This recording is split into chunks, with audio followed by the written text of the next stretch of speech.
Paashupata Brahma Upanishad. Paashupata Brahmopanishad. This is another wonderful Upanishad from the Atharva Veda, part of the Atharva Veda. The Upanishad has two parts, two kandas, the Purva Kanda and the Uttara Kanda. Purva Kanda is methodology, techniques, and is also considered as the beginning and the initial. Uttarakanda is the final, ultimate. So the Purva and the Uttarakandas put together, there are 78 mantras are there. The Purva Kanda has 32 mantras and the Uttarakanda has 46 mantras. And the philosophy of the Atman, the Paramatma, the Paravidya, which is the ultimate, the final goal of the entire human life, is beautifully explained in the Uttarakanda. The entire Upanishad begins with the Swayambhu had a desire, and from that desire, in the Swayambhu, the entire creation came.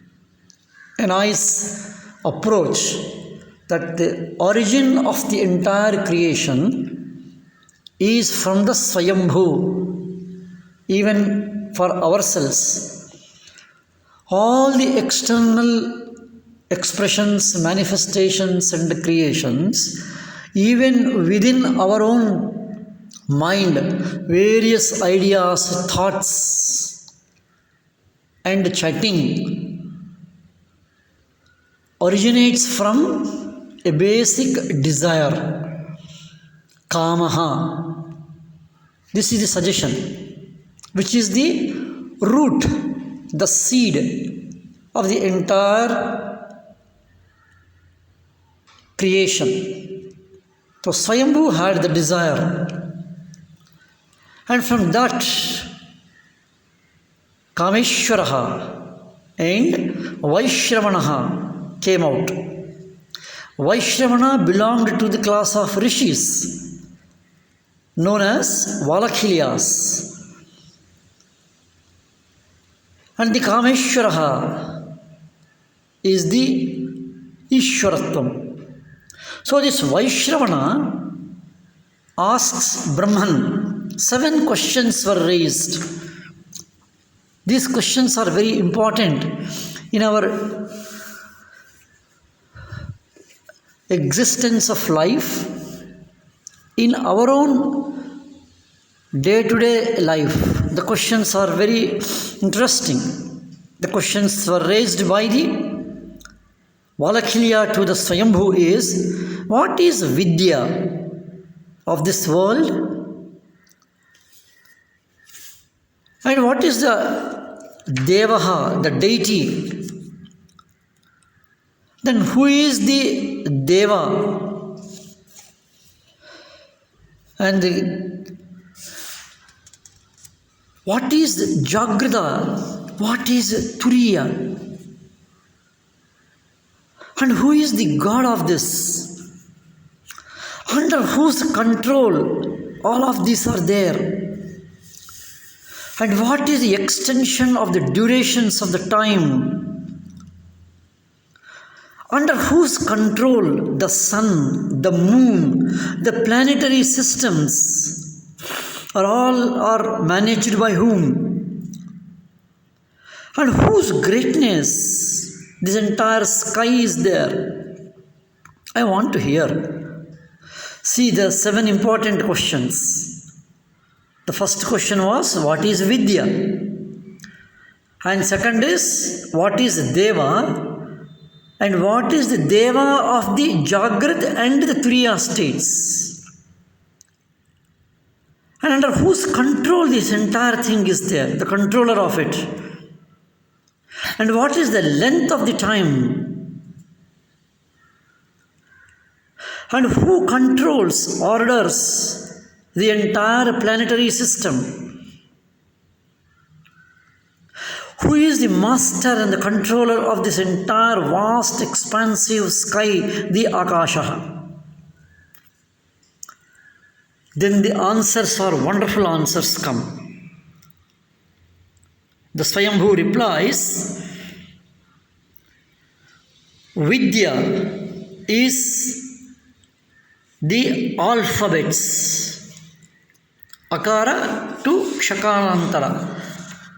From the Akara to Kshakara, A, A, I, U, and all this, up to Ksha. And combination of these alphabets, aksharas, combination of 2 alphabets, 3 alphabets, multiples of it. So entire Vidya, the knowledge, is in these alphabets. How wonderful it is. Alphabets are the expression and manifestation of the entire knowledge. Even in any other language, even it is A, B, C, D. The knowledge is expressed in the form of combination of aksharas. And the highest expression is the Om. And the Upanishad, the answer replies beautifully. The A and U combined is the O. We should all remember that when we chant Omkaram, the chanting has to be Om, not as some people chant A, U, M. No. The Upanishad specifies it, that the O is the combination of Akara and the Ukara.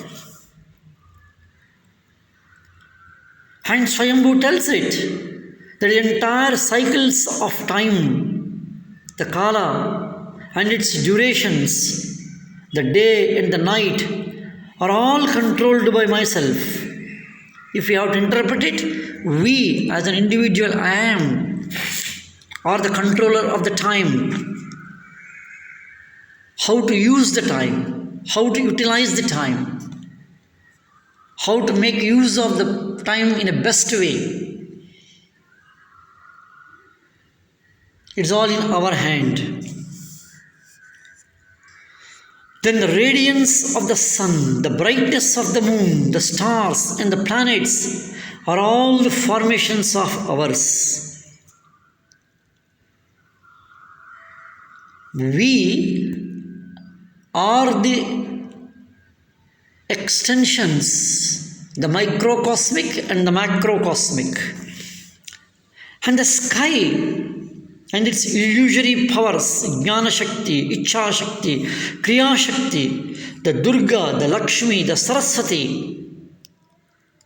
These are all the expressions.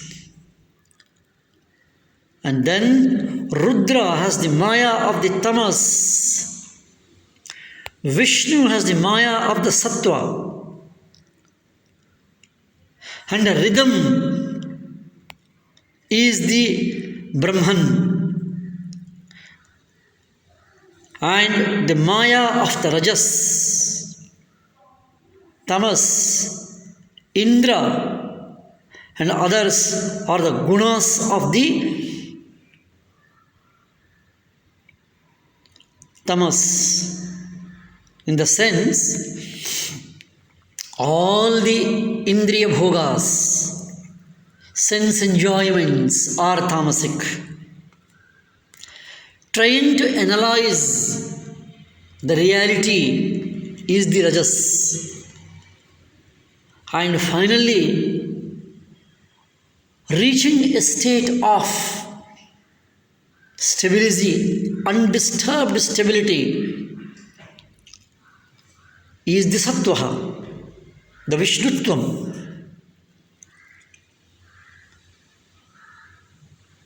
Rudra is the Pashukarta of the entire sacrifices. The Upanishads beautifully describes Nadanusandhana Yajnaha, it is called. Merging the sound in its seed form is a yajna. Offering all the sounds which we hear, taking them to their roots, to the seed forms, from the sounds of hearing to the sounds of unheard. Any sound to its causal state. That offering is the yajna. And the Paashupata Brahma Upanishad gives it a name. Nadanusandhana Yajnaha it is. Whether it's a chanting of Om, repetition of any God's name, Rama Japa, Shiva Japa, Lakshmi Japam, or any Nama Japam, from its Vaikhari level, from this hearing sound level, to its para level, that is the yajna portion. It is yajna because it is offered. The external expression is offered into the basic seed form, Nada Anusandhana. Then the another technique is given by the Paashupata Brahma. It is called Hamsa Vidya. Hamsaha it is. Ham Saha it is. Means extension of the process of inhalation and exhalation. While inhaling is Ham, and when you are exhaling it is Saha. Ham Saha it is. And how much we deeply inhale and exhalations, the length of inhalation and exhalation, the speed of inhalation and exhalation, and that durations are termed as the matras and the matrukas. Matra is the time, unit of time. How much is the 1 unit of matra? It is explained that 1 unit of matra is the time taken for the expression or uttering one matruka. Matruka is alphabets. The time taken to say A, that is one matra. The time taken to say Ksha is another matruka. So the uttering, expressing one matruka is the one matra. It can be lesser than a second, it can be a microsecond, depending upon the combination of the alphabets and syllables. And the Hamsa Vidya is extending the inhalation and the exhalation, and how much it has to be extension. What is the time of these matras? The 9, the 12, the 16. It goes like that. And what is the depth, length, and the distance? The Upanishad beautifully describes, wonderfully, explaining that the length begins, the depth begins with the 6 angulas, 10 angulas, and the 80 angulas, saying that totally it is 96 angulas. And the Upanishad wonderfully explains that these are like the beams of the sun from the heart. Beams of the sun from the heart. These are all imageries. trying to explain so that one can understand it. The exhalations issued through the nostrils are of the length of 6 angulas. From the heart, it is 10 angulas. And from the Omkara, from the deepest, it is 86 angulas. So total it is 96. Then what is angula? Angula is the length of one's thumb finger. That is 1 angula. In English we call it as 1 inch. So 6 angulas, 10 angulas, and the 86 angulas. 6 inches, 10 inches, and the 86 inches.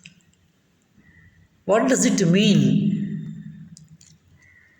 If one can feel the breath at a particular distance, inhalation and the exhalations, and this 86, 10, 6 inches, 1 foot, slightly less than 2 feet, and about a little more than 14 feet means the inhalation and exhalation are to be felt or are to be done so slowly with a deep awareness. This is the Hamsa Vidya it is. Then Hamsa Pranava Dhyana is explained in the Uttarakanda. It is also same.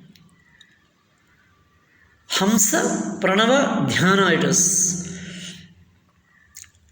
The depth of meditation and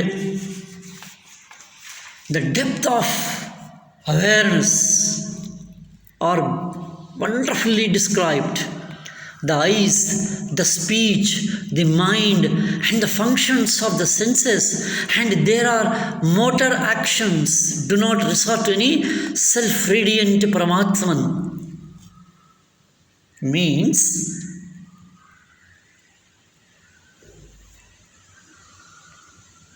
the Uttarakanda talks about the Paravidya. Like external sound is merged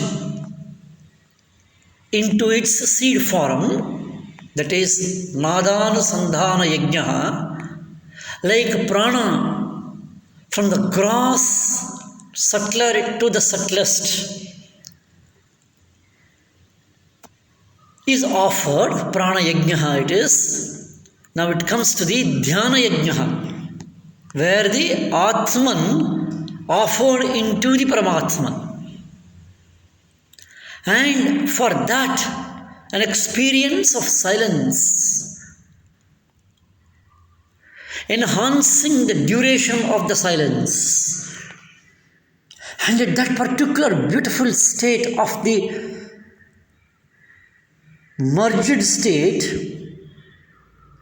the Upanishad explains a very in depth of that level of the Atman merged into the Paramatman. It is not two beings are there. It is not two different things are there. It is a dissolution of oneself. What is dissolved? It gives beautifully. The Atman is full of senses. It has caste. It has ashramas, it has varnas, it has dharma and adharma. And the Paramatma is beyond all this. It is not that Atma is a different entity and the Paramatma is another different entity. It is not two different entities separated. Myself, as we as an individuals who have all these things, if all these things are dropped off and we stay as pure as it is, the Satya it is called, and that is the Paramatma state. It is one, not even becoming the Paramatman. It is not one merging into the Paramatman. It is one dissolving, one disappearing, one extending.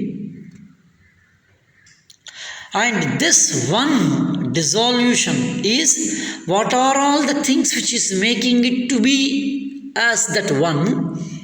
They are all removed.